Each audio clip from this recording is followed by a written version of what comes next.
This is kind of like a before. And all the plates go in. And these are the plates right here. Go check the other side out that's getting prepped. Oh, I just got anti-seize in my hair.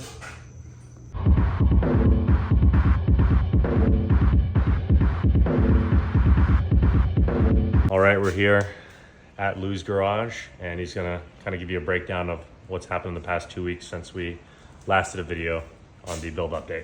So we could start in the front.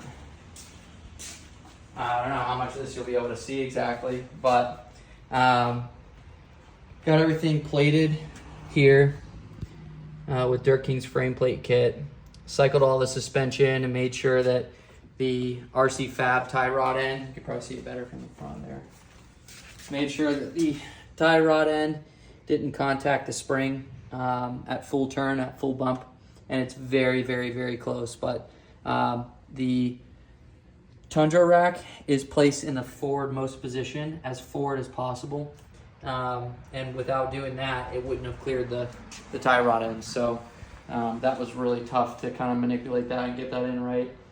The other thing we're waiting for on the front is we need a longer brake line because it secures right around here on the spindle and the clamp won't reach. It doesn't give enough. So, and I kind of made a little tab here.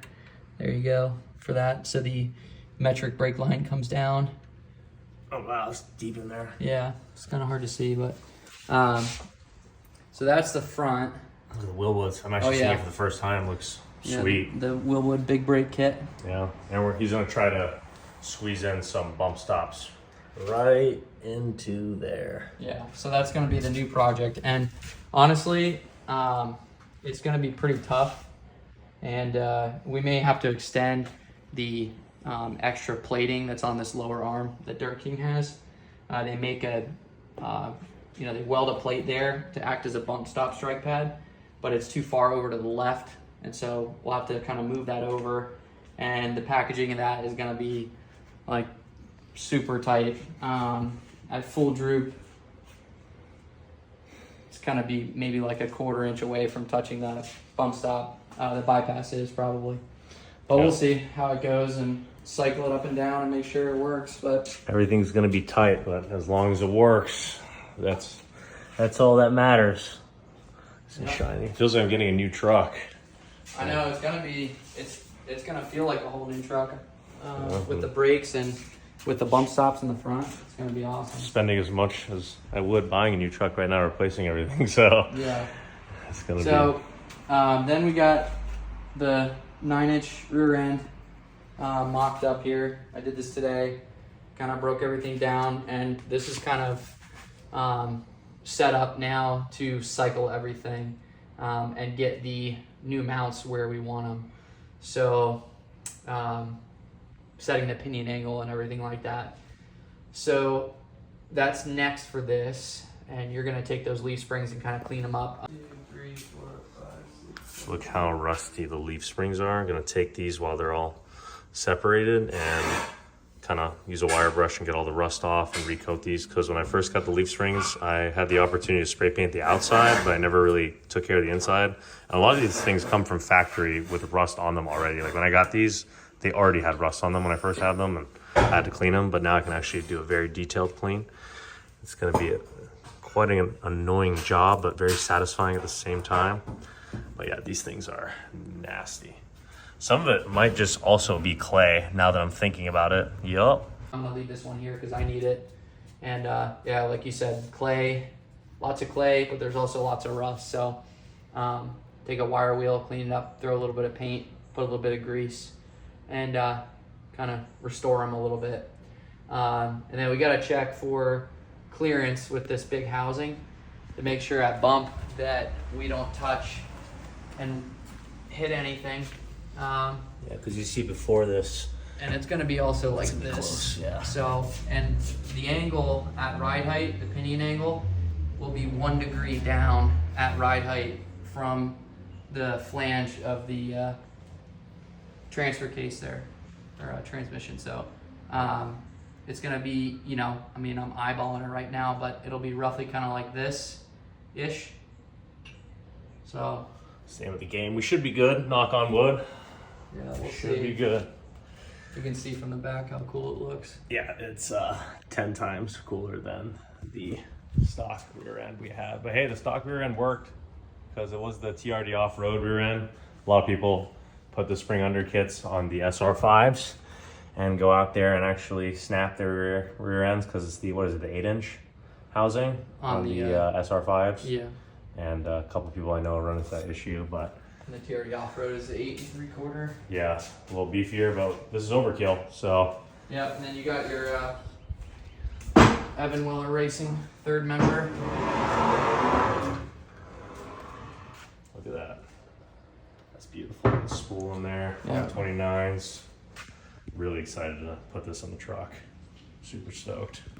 Just gotta get everything measured, get the drive shaft in there at the end, and can't wait to take this for a drive. The one thing that's gonna be a project for sure is that we remove the ABS wire, and it's connected to your four-wheel drive system as well, because it actually cut that wire before and I wasn't able to turn on my four-wheel drive, which was a pain. Not that I'll be really using it, but it's just Yeah. something to have, but because, you know, it is a four-wheel drive truck, but, you know. It's nice to use if you get stuck or something Yeah. like that. You don't want to ever jump your truck in four-wheel Yeah, drive no. because all that inertia will come down on those gears in the front there. No need with a spool, Yeah. so I'll have zero issue with traction, but I want to get that figured out. My speedometer is going to be disconnected until I can get that figured out as well, so I'm not going to really be able to tell how fast I'm going unless I put one of those GPS systems up front. But out there, it doesn't really matter. I'm not really looking at how fast I'm going. I'm focusing on the trails and, you know, making sure that I don't crash. Got the tires and wheels in the back. Anything else? Pretty much for now. That's all I can think of off the top of my head. Yeah, the biggest thing is just going to be to cycle this and make sure that you have the clearance you need. You know, this is 2.5 inches wider per side. And the issue you're going to run into that, and then you got a little bit taller of a tire. Mm-hmm. You know, then you have the offset of the wheel. So I'm worried that you're maybe going to contact some of this glass. I mean, I don't think a crazy amount, but I'm just thinking in my head, kind of like Yeah. roughly, you know, you may contact the glass a little bit, but, you know, of course, do some really tasteful trimming and probably have to remake the bed supports, or probably just do a like I've got on my truck, something like this. It's a CarTech off-road. It's like a fender washer. So it's rubber. It's really nice. Doesn't make any noise or anything like that. Yeah, because you can see he has the tube This pinched side might in be there. broken actually. Oh no, the other one is. Yeah, I did this one super ghetto because what this is it's electrical conduit that I just hammered flat and drilled through.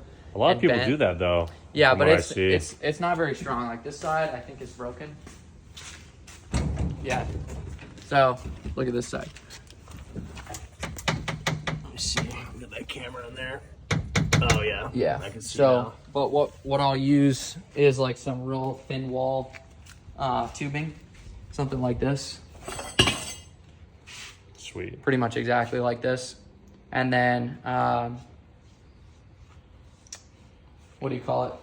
Some thin like plating, and then you know, make actual real bedside supports. supports, not electrical conduit that's hammered. Yeah, flat. fiberglass definitely be moving around, and we got to be careful. This stuff cracks like there's no tomorrow the moment you drill into it. So I'll probably use the factory mounting point and then just come straight out from it, yeah, and it'll be somewhere around here or something like that. Something. yeah, Uh, it'll look cool, but I don't want this thing rattling. So we got to get it repainted, of course, eventually. That's a project for another time. It's whatever. It's not bothering me or anything. But yeah, that's a wrap for today's video.